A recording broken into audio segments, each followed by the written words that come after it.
Alright guys, this is going to be Edwards FireShield test number 6. So I have my Fike MP1TD on zone 1. NAC 1 is my Simplex 2901-9833. And then NAC 2 is the Gentex G4 1575BC. So let's get testing here. My finger right on here because this thing's like super loud on FWR.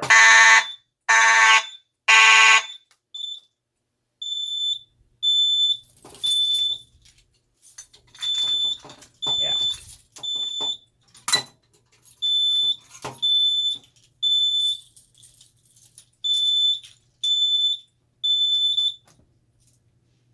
Yeah, like I said, that thing is loud. On FWR, it does have a little bit of a higher pitch than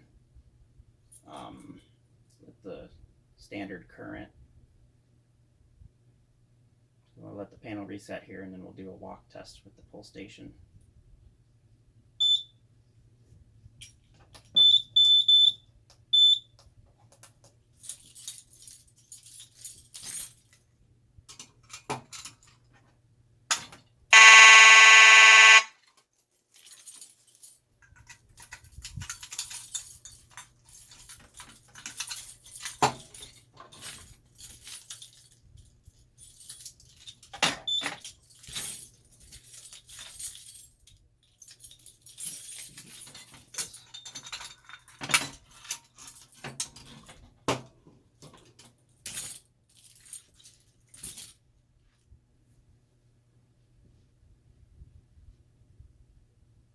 So yeah, that's Edwards FireShield test number 6. Rate, comment, like, subscribe. You know the drill. I'll see you guys later.